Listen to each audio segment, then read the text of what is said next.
누가복음 강의 23번째 시간 시작하겠습니다.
기도드립니다.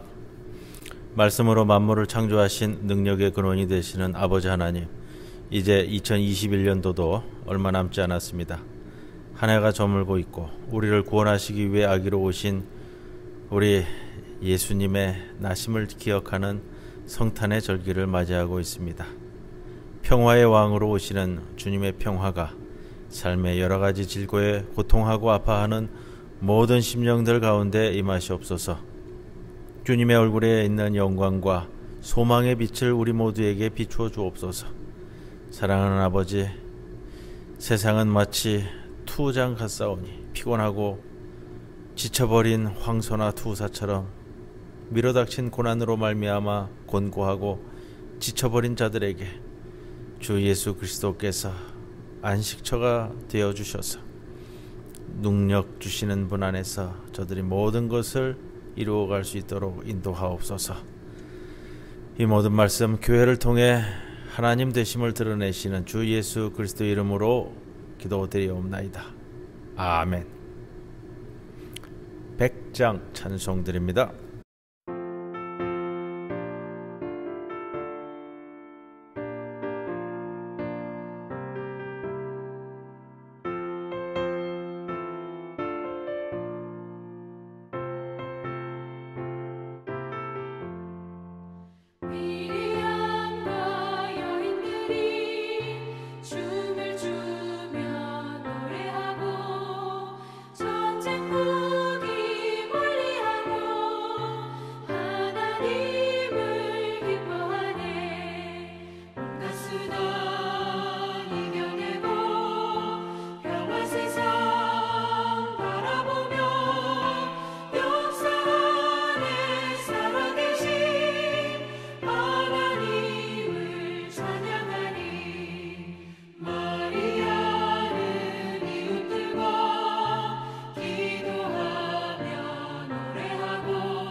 오늘 누가복음 강의 우리 세 번째 시간 맞이하면서 7장 18절에서 35절 말씀인데 중간에 한 군데 끊어서 말씀 함께 합니다. 18절로부터 오늘 23절까지 그리고 24절로부터 35절까지의 말씀입니다. 봉독합니다.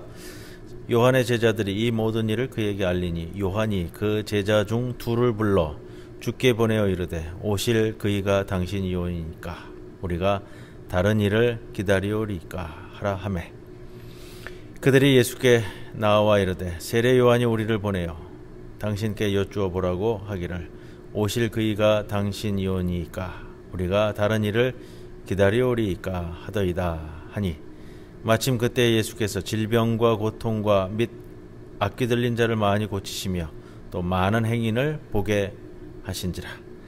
예수께서 대답하여 이르시되 너희가 가서 보고 들은 것을 요한에게 알리되 맹인이 보며 못 걷는 사람이 걸으며 나병 환자가 깨끗함을 받으며 귀먹은 사람이 들으며 죽은 자가 살아나며 가난한 자에게 복음이 전파되다 하라. 누구든지 나로 말미암아 실족하지 아니하는 자는 복이 있도다 하시니라. 아멘. 오늘 누가복음 23번째 시간 맞이하면서요. 또 성탄절도 앞두고 있는 수요일날 말씀을 함께 나눕니다. 오늘 본문의 말씀은 세례 요한의 질문에 대한 예수님의 답변, 그 다음에 세례 요한에 대한 예수님의 말씀, 또 세례 요한과 예수님에 대한 바리새파 사람들, 또 율법학자들에 대한 평가, 이렇게 좀 세 군데로 나눠지는 것 같습니다. 사람들이 궁금해했을 겁니다. 예수님이 정말로 메시아일까? 또 지금은 이제 3장에 나오는 내용처럼 세례 요한은 잡혀져 있었는데, 잡혀져 있는 이 세례 요한과 예수님은 어떤 관계였을까? 뭐 이건 일반 군중들도 궁금했을 것이고요. 세례 요한이 체포돼서 감금당하고 있다라는 사실은 누가복음 3장의 내용을 기초로 해서 우리가 알 수 있습니다. 아마도 사해 근처에 감금됐던 것 같습니다. 거기에서 요한은 예수님의 활약에 대한 소문을 제자들을 통해서 전해 들었을 겁니다. 예수님이 한때 세례 요한의 제자였고 지금은 독자적인 활동을 시작한 예수님을 어찌 잊겠습니까? 우리가 그 내용들에 대한 건 요한복음서에서도 또 기타 복음서에서도 함께 나누었습니다만, 세례 요한의 활동 가운데 예수님도 함께하였을 제자 중 한 명이었을 것이다 라는 것은 뭐 일반적으로 널리 알려진 사실입니다. 세례 요한이 제자를 2사람을 보냈습니다. 그것은 이제 유대 전통에 따라서 그 증인들의 효력을 갖추려고 하는 내용이었다, 이렇게 살펴볼 수가 있고요. 자, 근데 메시아라고 직접적인 표현을 쓰지는 않습니다. 뭐냐면 오실 그이가 당신입니까? 오시기로 되어 있는 분이 바로 당신입니까? 라고 묻고 있습니다. 그것은 다가올 메시아, 다가올 심판자에 대한 세례 요한의 표현, 누가복음 3장 16절 이하에 나오는데요. 나는 물로 세례를 베풀거니와 나보다 능력 많으신 이가 오시나니 나는 그의 신발끈 풀기도 감당하지 못하겠노라 라는 것처럼요. 나보다 능력 많으신 이가 오시나니, 그 오시는 그분이 바로 당신입니까? 이 말씀의 기초에서 오늘 묻고 있는 겁니다. 예수님의 답변은 기다 아니다 라고 이야기하는 것은 아니고요. 이렇게 얘기하고 있죠. 보고 들은 대로, 너희가 보고 들은 대로 가서 전하라, 이겁니다. 왜냐하면 세례 요한은 성령과 불로써 세례를 주려니와, 이 표현처럼 다가올 메시아, 다가올 심판자는 성령과 불로 처벌하는 그런 메시아를 생각했던 것 같습니다. 그것은 이제 뭐 유대의 뭐 민간 전승에 따른 뭐 일반적으로 유대인들이 가지고 있던 사고 방식이었다, 이렇게 말씀드릴 수도 있고요. 그런데 우리 예수님은 그것에 대한 답변을 이렇게 합니다. 그것은 바로 가난한 사람들에 대한 태도. 무슨 일이 벌어지고 있느냐? 병자가 낫고 가난한 사람이 복음을 듣는 것이 당연 오실 분이 할 일이라 라는 겁니다. 가난한 사람들을 어떻게 대하느냐, 이것이 메시아의 특징이 아니냐라고 예수님은 말씀하고 계시는 거죠. 그래서 오늘 뭐 본문에 한번 다시 보겠습니다. 22절이에요. 예수께서 대답하여 이르시되 너희가 가서 보고 들은 것을 요한에게 알리되 맹인이 보며 못 걷는 사람이 걸으며 나병 환자가 깨끗함을 받으며 귀먹은 사람이 들으며 죽은 자가 살아나며 가난한 자에게 복음이 전파된다. 여러분, 복음이에요. 복음, 기쁜 소식이잖아요. 가난한 자에게 기쁜 소식이 전파되는 것, 그것을 보았느냐? 그것을 전하라. 그렇게 되어지고 있다라는 것을 전하라. 유대 사람들이 일반적으로 가지고 있던 정치적인 메시아, 군사적인 메시아, 심판자로서 메시아, 예수님은 다른 면에서 이야기를 하고 있어요. 가난한 자에게 복음이 전파되어지는 것. 복음은 기쁜 소식이에요. 가난한 자들이 기뻐하는 것, 그것을 너희들이 보았지 않느냐, 들었지 않느냐, 보고 들은 것을 가서 전하라 라는 겁니다. 그래서 무엇보다도 이 가난한 사람에게 복음이 전파되어진다는 것, 이게 중요한 표현으로 이루어지고 있고요. 자, 우리도 마찬가지입니다. 우리 예수님이 어떤 분이신가? 우리 뜻대로, 우리 생각대로, 관습대로, 통념대로 메시아를 생각하지 않고요. 그 메시아가 하는 일을 보고 알아라 라는 가르침의 말씀. 메시아를 우리가 만들어내는 것이 아니라 우리는 그저 메시아를 확인할 수 있을 뿐입니다. 누가복음서 기자는 당시 사람들이 메시아를 간절히 기다렸고 메시아에 대한 여러 가지 이해와 생각들이 있었는데 21절 오늘 본문 말씀에서 주시는 것처럼 예수님이 선포하고 있는 메시아 개념은 정말로 독특하다라는 사실을 알리고 싶었습니다.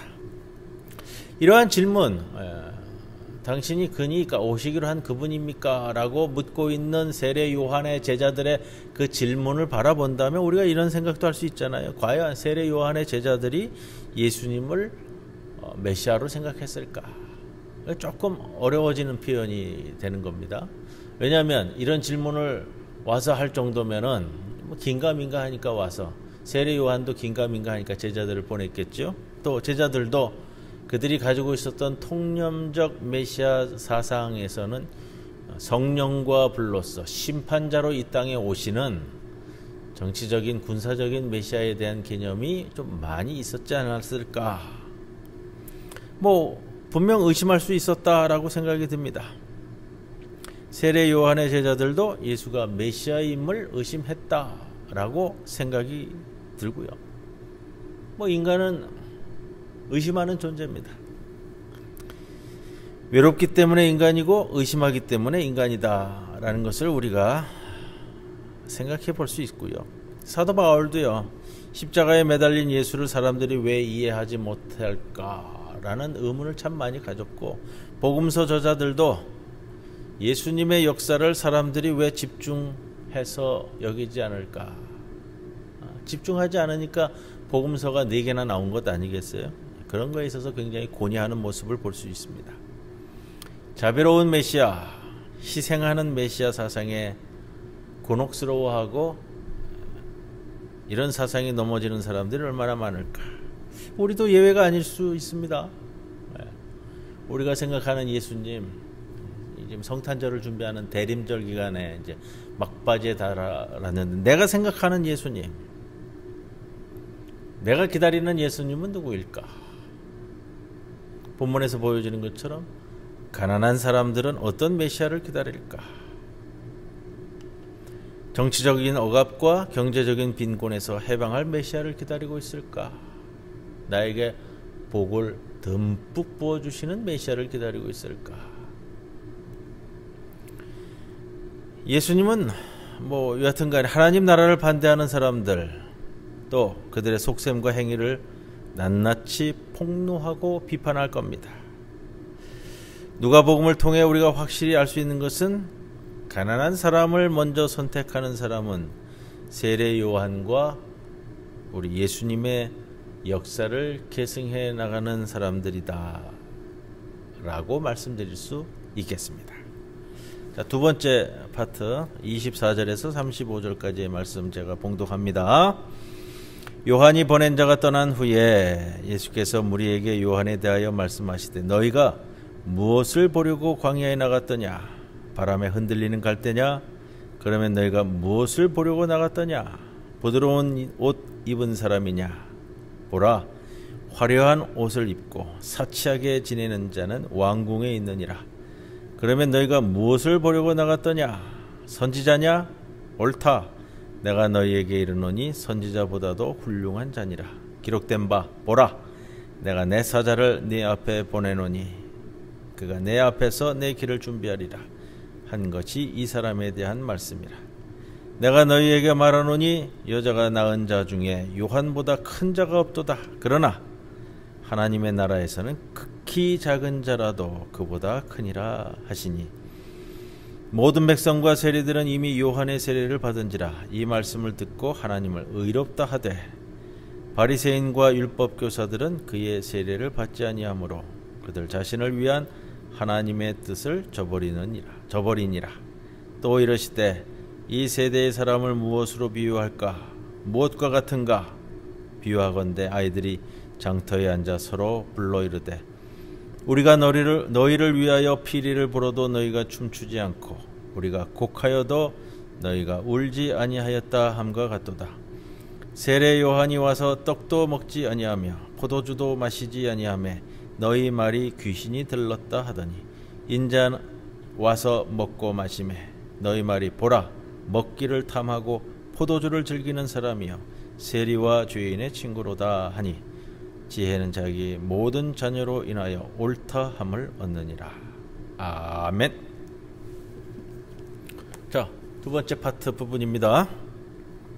자, 앞에는 세례 요한의 제자들 이야기에서 세례 요한의 제자들은 예수님에게 예수가 누구인지 당신이 누구인지를 물었습니다. 이 두 번째 파트에서는 예수님께서 세례 요한에 대한 의견을 피력하고 계십니다. 24절에 이렇게 시작을 하잖아요. 요한이 보낸 자가 떠난 후에 요한의 제자들은 떠났습니다. 그리고 난 후에 예수께서 무리에게 요한에 대하여 말씀하셨다. 지금 군중들이 이제 대상이에요. 무리에게 말씀하셨다. 자, 상황은 그렇잖아요. 이제 예수님이 세례 요한에 대한 의견을 말하는 것. 요한의 제자들에게 예수님이 말씀하시는 것이 아니라 무리들에게, 군중들에게 말씀하시는 것이 좀 특이합니다. 자, 아마 이 무리들도 군중들도 세례 요한이 누구인지, 예수님이 누구인지, 예수님이 세례 요한에 대해서 어떻게 생각하고 있는지, 서로는 서로를 어떻게 생각하는지, 이건 뭐 궁금한 사항이죠. 뭐 온 군중들이요. 예. 세례 요한, 또 우리 주님, 군중들을 다 몰고 다니는 두 예언자입니다. 당시에 확연한 두 예언자인데, 오늘 요 24절에서는 보이는 것처럼 군중들과 함께 소통하는 예수님의 모습, 우리가 좀 놀랍게 바라볼 수가 있습니다. 예수님은 세례 요한이 헤롯 왕을 그의 저지른 부정 때문에 아주 단호하게 비판하고 있는 사실들, 뭐 누가복음 3장 19절 이하에 나오고 있는데, 그것을 이미 알고 있었고 그러한 용기들을 칭찬합니다. 예언자인 세례 요한은 악한 권력자인 헤롯 왕과 사는 모습이 다르다라는 것을 오늘도 표현을 하고 있고요. 25절에 헤롯 왕은 예수님이 살던 갈릴리 지역을 다스린 최고 권력자입니다. 그런데 시골뜨기 예수가 감히 지엄하신 임금님에게 이런 험담을 하고 있다니, 당시 백성에게는 임금님을, 왕을 비판할 수 있는 자유가 있지 않았습니다. 그리고 광야에 사는 세례자 요한의 검소함을 왕궁에 사는 헤롯 왕의 사치스러움과 대조하고 있습니다. 예수님은 이 표현을 통해 작정하고 말씀하고 계시다 라는 걸 볼 수가 있고요. 독특한 표현이에요. 오늘은 조금 생각해 볼 표현인데, 예수님께서 군중에게, 무리들에게 묻습니다. 근데 광야에 왜 나갔는가 하는 것을 묻지 않고요, 무엇을 보았는가 하는 것을 묻고 있습니다. 바로 현실을 보는 것이 종교의 가르침이기 때문에 예수님도 그렇게 말씀하고 있습니다. 28절에 예수님은 28절 말씀 제가 다시 한번 봉독합니다. 내가 너희에게 말하노니 여자가 낳은 자 중에 요한보다 큰 자가 없도다. 여자가 낳은 자 중에 요한보다 큰 자가 없도다. 이 표현은 뭐 욥기에는 자주 등장하고 있는 표현이고요. 세례 요한이 여자의 몸에서 태어난 사람, 즉 모든 인간을 넘어서는 위대한 인물이다 라는 것을 예수님이 실제로 말씀을 하고 계시고, 지난주에도 함께 나눈 말씀에 그런 내용이 있습니다만, 요한을 제외하고, 세례 요한을 제외하고 어떤 그 예언자도 어머니 태중에서부터 성령을 받았다라고 표현하고 있는 예언자는 없다. 우리가 좀 깊이 생각해야 할 부분이고요. 이 표현이 우리 교회에서 얼마나 진지하게 받아들여졌을까. 예수님은 성령에 의해서 잉태했다라는 표현을 지난 주일 말씀을 드리면서, 세례 요한은 그 태중에서 성령을 충만하였다라는 표현을 씁니다. 우리가 세례 요한은 예수님을 위해 준비되어진 사람, 앞길을 닦아가는 사람, 이렇게만 이해를 했는데요. 오늘 이 표현도 굉장히 중요하게 우리가 이해를 할 수가 있을 것 같습니다. 예수님이 하신 말 그 자체도 우리가 좀 주의 깊게 바라봐야 할 표현인데, 너무 등한시하고 있는 것이 아닐까 라는 생각도 들고요. 그럼에도 불구하고 하나님 나라에서는 가장 작은 사람이라도 위대한 세례 요한보다 크다고 예수님이 선언합니다. 아마 이 영웅주의를 예수님은 별로 좋아하지 않았을 것이다 라는 생각이 듭니다. 우리가 성경을 보다 보면 좀 이 히로이즘에 많이 빠지는 경향이 있어요. 신앙적 영웅주의에 너무 빠지는 것, 그렇게 좋은 내용은 안 될 것 같습니다. 자, 30절에 오면 바리새인과 율법 교사들은 그의 세례를 받지 아니하므로 그들 자신을 위한 하나님의 뜻을 저버리느냐, 이렇게 표현을 하고 있는데, 세례 요한의 세례를 받아들이지 않는 바리새파 사람들, 율법 학자들을 예수님이 비판을 합니다. 예수님은 분명 세례 요한의 세례에는 하나님의 뜻이 있다고 보고 있는 것이 확실합니다. 그만큼 예수님이 세례 요한의 세례를, 그리고 세례 요한 자체를 얼마나 중요하게 보았는지 우리는 알 수 있습니다. 31절, 또 이르시되 이 세대의 사람을 무엇으로 비유할까? 이 세대는 죄 많고 하나님을 적대하는 세대, 인물들을 칭하는 표현이고요. 32절에 우리가 잘 아는 것처럼 장례식에서 곡을 하고 결혼식에서 춤을 추는 이 비유를 사용합니다. 바로 예수님은 장례식 놀이나 결혼식 놀이에 호응하지 않는 구경꾼들을 비판합니다. 세례 요한의 회개 요청을 묵살하는 이 사람들, 예수님의 하나님 나라의 선포의 말씀을 외면하는 이러한 사람들, 이 바리새파 사람들과 율법 학자들을 겨냥한 표현입니다. 자, 33절에 세례 요한이 와서 떡도 먹지 아니하며 포도주도 마시지 아니하며 너희 말이 귀신이 들렀다 하더니, 세례 요한은 고행적 행동들을 하는 것 같아요. 그래서 고행적 행동들을 하니까 너희 말이 귀신이 들렸다 이렇게 얘기하고, 또 예수님은 좀 개걸스럽게 먹고 마시는 표현을 쓰잖아요. 그래서 34절에 인자는 와서 먹고 마시매 너희 말이 보라, 먹기를 탐하고 포도주를 즐기는 사람이다. 먹고 마시는 것에 탐욕스러운 사람이다 라는 표현을 쓰고 있는 건데, 자, 세례 요한의 모습과 개걸스럽게 먹고 마시는 예수님을 대조하는 표현이기도 합니다.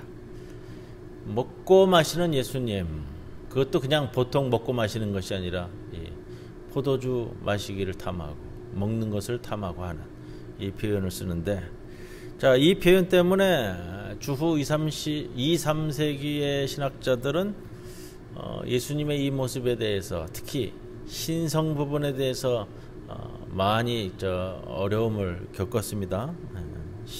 예수님의 신성을 위협하고 있는 그런 표현이 아니냐, 하나님의 아들이 이 땅에서 먹고 마시는데 주의하고 있다라는 것이. 근데 당시 교부인 이레니우스가 그것을 역으로 생각했어요. 우리가 항상 그 역발상이 좀 중요한 것 같습니다. 신성을 침해하는 것이 아니라 인성을 강화해 주고 있는 표현이다. 우리와 같이 똑같이 인성을 가진 분으로서 먹고 마시는 것을 통해 먹고 마시는 일에 궁핍한 이들과 함께하는 예수님의 모습, 정말로 인간 예수의 그대로의 모습을 우리들에게 보여준다라고 표현합니다. 예수님은 결국 자신의 사명에 비추어서도 세례 요한의 사명을 긍정적으로 해석하고 있습니다. 세례 요한의 사명도 높이 평가하고 있다 이렇게 볼 수가 있고요. 그러나 우리가 이건 생각해 볼 수 있어요. 예수님의 사명이 세례 요한의 사명과는 좀 다르다. 의미 있는 점도 있지만 다르다. 어떻게 다르냐? 세례 요한은 예언자로서의 뛰어난 예언자이고, 예수님은 예언자이기도 하면서 메시아이다. 무엇이 다르냐? 정확히 무엇이 다르냐? 예수님은 종말론적 마지막 예언자가 아니겠느냐. 모든 예언 선지자들을 통해서 마지막으로 종말론적으로 결정지어지는 메시아가 마지막 예언자 아니겠느냐. 오늘 이 세례 요한에 대해서 예수님께서 말씀하시는 내용을 보면서 이렇게 좀 정리해 볼 수가 있어요. 예수님은 남을 존중하면서도 자신의 역할을 정직하고 당당하게 소개하고 있다. 남을 깎아내리지 않고 남을 존중하면서, 세례 요한을 극히 존중하면서도 자신의 역할에 대해서는 명확히 우리들에게 말씀하고 계시다. 이것이 그리스도인들이 가져야 할 생각입니다. 우리 그리스도인들끼리의 대화에서도 또 이웃 종교들과의 대화에서도 우리가 명심해야 할 소중한 원칙의 말씀이 아니겠는가, 이렇게 말씀을 드리고 싶습니다. 우리는 예수님과 세례 요한의 차이에 대해서 자주 들었고 또 생각해 왔습니다. 지금까지 들은 것보다도 조금 더 자주 깊이 생각해야만 할 것 같습니다.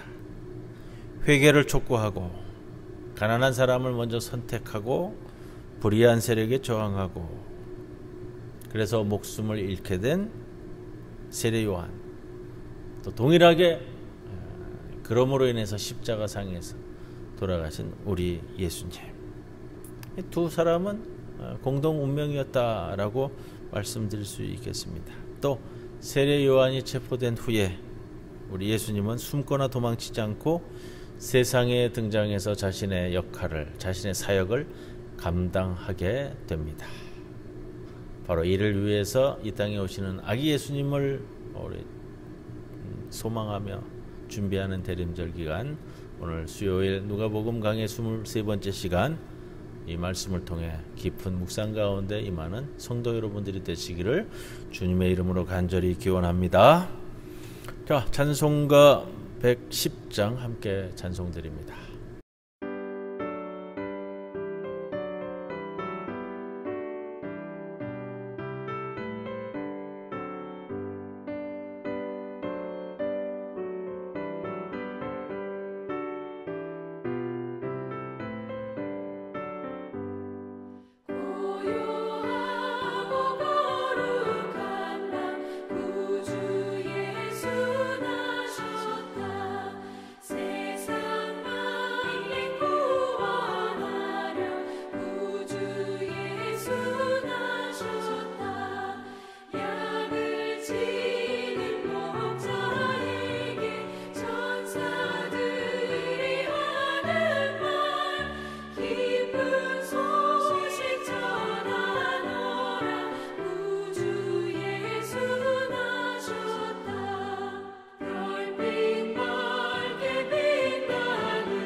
한 가지 광고 드리겠습니다. 다음 주 수요일은 우리가 다음 주 금요일 날 오후 8시에 송구 영신 예배가 있는 관계로 다음 주 수요일 24번째 누가복음 강해는 한 주 건너뛰도록 하겠습니다. 자, 주님 가르쳐 주신 기도로 함께 기도드린 후에 우리 수요 누가복음 강해 마치도록 합니다. 하늘에 계신 우리 아버지, 이름이 거룩히 여김을 받으시오며 나라의 임하옵시며 뜻이 하늘에서 이루어진 것 같이 땅에서도 이루어지이다. 오늘 우리에게 일용할 양식을 주시옵고 우리가 우리에게 죄 지은 자를 사하여 준 것 같이 우리 죄를 사하여 주옵시고 우리를 시험에 들지 말게 하옵시며 다만 악에서 구하옵소서. 대개 나라와 권세와 영광이 아버지께 영원히 있사옵나이다. 아멘.